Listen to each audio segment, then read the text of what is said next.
आदाब सलाम, कैसे हैं आप सभी। आशा करता हूँ अच्छे होंगे, स्वस्थ होंगे, मस्त होंगे और अपने पढ़ाई में व्यस्त होंगे। तो चलिए स्वागत करता हूँ आपका अपना यूट्यूब चैनल मैथ अड्डा सारण में। और मैं हाजिर हो गया एक नया सेशन लेके एसके जासर का एनटीपीसी सीबीटी 2 का जो प्रैक्टिस सेट वॉल्यूम 2 आया है, इसका लास्ट टाइम प्रैक्टिस सेट का जीके जीएस का सेट नंबर 4 करने वाले हैं। तो चलिए, अगर आप हमारे चैनल पर नए हैं तो चैनल को सब्सक्राइब कर लीजिए, साथ ही साथ बेल आइकन को दबा लीजिए ताकि हम कोई भी वीडियो अपलोड करें उसका नोटिफिकेशन आप सभी को मिलता रहे। तो चलिए अंत तक रहिएगा, बहुत मजा आने वाला, बहुत ज़बरदस्त प्रश्न भी है। आइए हम बात करते हैं अनअकैडमी की। अनअकैडमी इंडिया का सबसे लार्जेस्ट एजुकेशनल प्लेटफॉर्म है, जहां अनअकैडमी पे इंडिया के टॉप एजुकेटर टीच करते हैं। अगर आप बैंक या एसएससी के एस्पिरेंट हैं तो आपके लिए ये सुनहरा मौका है अनअकैडमी अल्ट्रा कैम्बेट के लिए। इसके माध्यम से आप अपने तैयारी को और भी मजबूत कर सकते हैं और इसके साथ ही बहुत सारा इनाम भी जीत सकते हैं।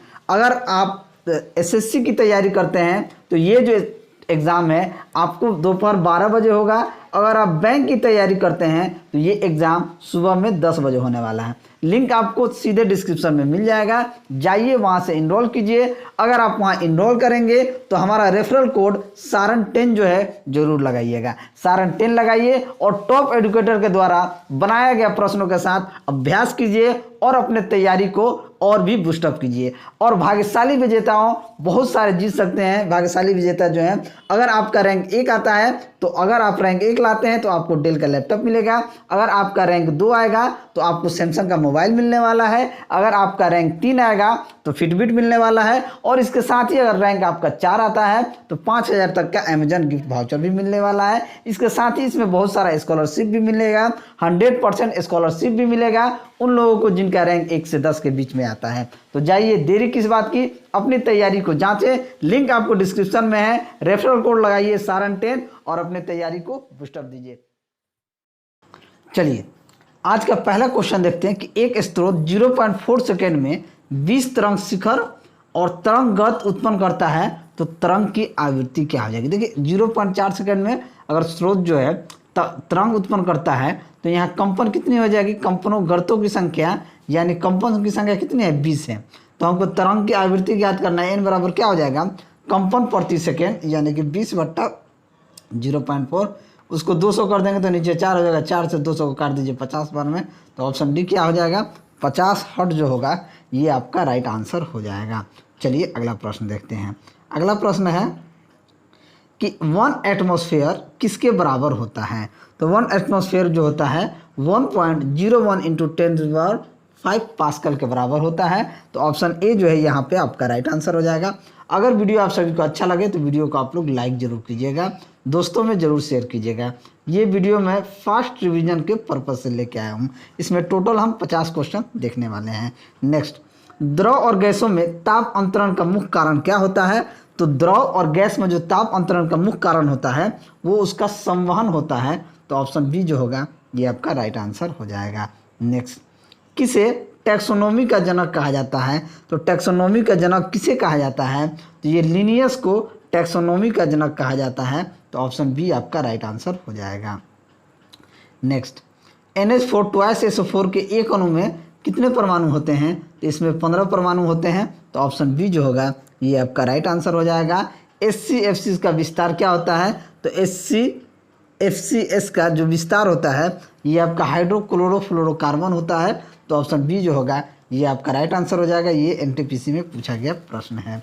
चलिए अगला प्रश्न है कि सभी एसिड के लिए आम तत्व क्या होता है। ब्रोमीन, क्लोरीन, हाइड्रोजन या आयोडीन। सभी एसिड के लिए पूछ रहा है। तो सभी एसिड के लिए आम तत्व क्या होता है, हाइड्रोजन होता है। तो ऑप्शन डी जो होगा ये आपका राइट आंसर हो जाएगा। चलिए अगला प्रश्न देखते हैं। अगला प्रश्न है कि 1 बिलियन में OH आयन का सांद्रण 10⁻⁴ है तो H+ आयन का सांद्रण क्या होगा। देखिए थोड़ा सा इसको ऊपर करते हैं और विस्तार से समझने की कोशिश करते हैं। OH आयन का सांद्रण कितना है, 10⁻⁴।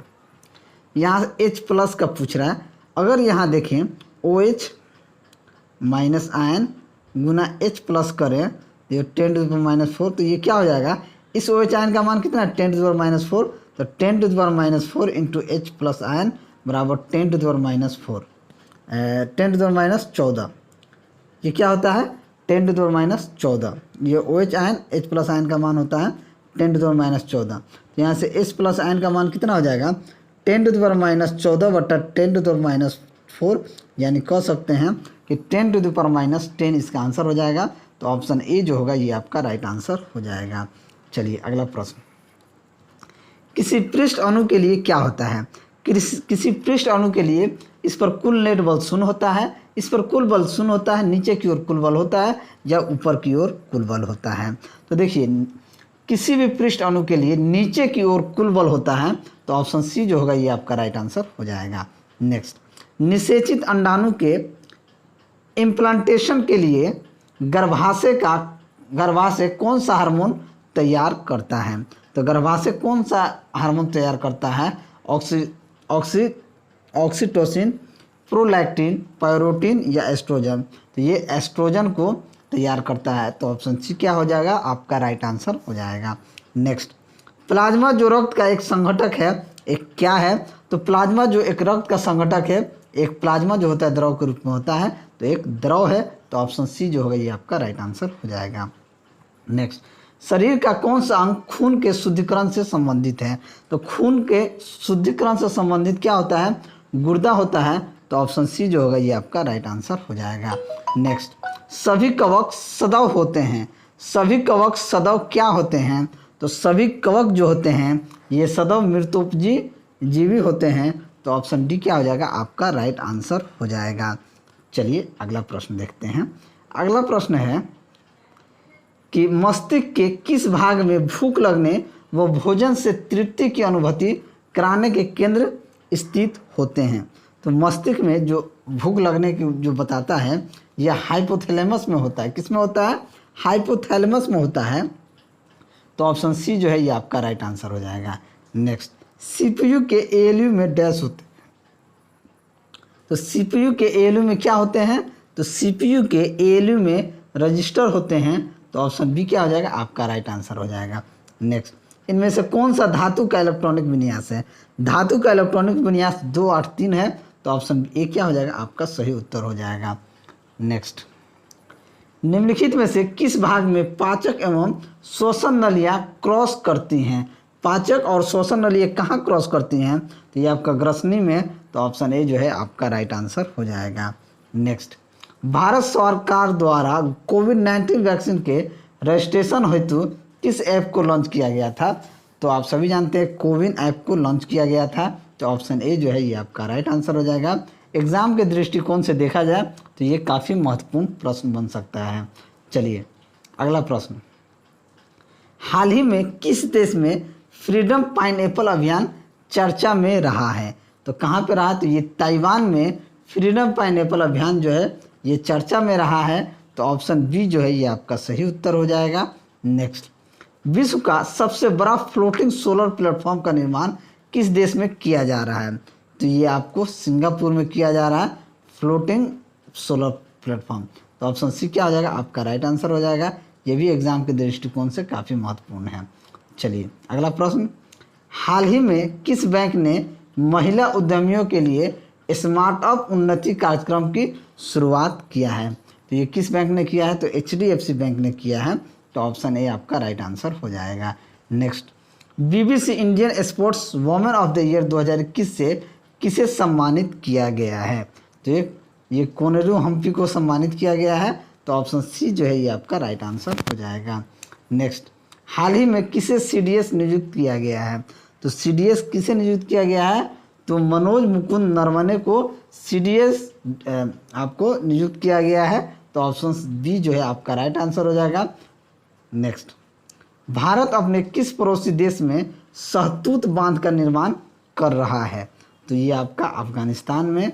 तो ऑप्शन क्या हो जाएगा, डी आपका राइट आंसर हो जाएगा। नेक्स्ट, किस मंत्रालय द्वारा हाल ही में ग्लोबल बायो इंडिया 2021 का आयोजन किया गया है। तो ये आपका विज्ञान और प्रौद्योगिकी मंत्रालय द्वारा। तो ऑप्शन सी जो है ये आपका राइट आंसर हो जाएगा। और नेक्स्ट, राज्य की कार्यपालिका शक्ति किस में निहित होती है। तो राज्य की कार्यपालिका जो शक्ति होती है वो राज्यपाल में निहित होती है। तो ऑप्शन सी जो है ये आपका सही उत्तर हो जाएगा। नेक्स्ट, थोड़ा सा इसको ऊपर कर लेते हैं कि संविधान सभा के डैश 1946 के अंतर्गत भारतीय संविधान का निर्माण हुआ था। ये कैबिनेट मिशन प्लान 1946 के अंतर्गत भारतीय संविधान का निर्माण हुआ था। तो ऑप्शन सी यहाँ पे आपका राइट आंसर हो जाएगा। नेक्स्ट, किस संविधान संशोधन द्वारा मतदान की आयु 21 वर्ष से घटाकर 18 वर्ष की गई थी? तो 61वां संविधान संशोधन अधिनियम 1989 के अंतर्गत ये 21 वर्ष से घटा के 18 वर्ष किया गया था। तो ऑप्शन ए जो है ये आपका सही उत्तर हो जाएगा। नेक्स्ट, अगला प्रश्न है कि धुआंधार जलप्रपात किस नदी पर स्थित है? तो धुआंधार जलप्रपात जो है ये नर्मदा पर स्थित है। तो ऑप्शन डी यहाँ पे आपका राइट आंसर हो जाएगा। और सबसे गहरा भूबद्ध और सबसे व्यस्त बंदरगाह निम्न में से कौन सा है? तो ये आपका विशाखापट्टनम जो बंदरगाह है सबसे व्यस्त और सबसे व्यस्त बंदरगाह आपका विशाखापट्टनम है। नेक्स्ट, चिली किस महाद्वीप का भाग है? चिली जो है ये आपका दक्षिण अमेरिका महाद्वीप का भाग है। तो ऑप्शन सी यहाँ पे आपका सही उत्तर हो जाएगा। नेक्स्ट, पृथ्वी का ध्रुवीय व्यास उसके विषुवतीय व्यास से कितना कम है? तो ये आपका उससे 43 किलोमीटर क्या है, कम है। तो ऑप्शन बी आपका राइट आंसर हो जाएगा। नेक्स्ट, बीजापुर के सुल्तान से गोवा को छीनने वाला प्रथम यूरोपीय कौन था? तो प्रथम यूरोपीय अल्बुकर्क था। तो ऑप्शन बी आपका राइट आंसर हो जाएगा। नेक्स्ट, बनारस हिंदू विश्वविद्यालय की स्थापना किसने की थी? तो बनारस हिंदू विश्वविद्यालय की स्थापना पंडित मदन मोहन मालवीय ने किया था। तो ऑप्शन डी आपका राइट आंसर हो जाएगा। चार मीनार कहाँ स्थित है? तो चार मीनार हैदराबाद में स्थित है।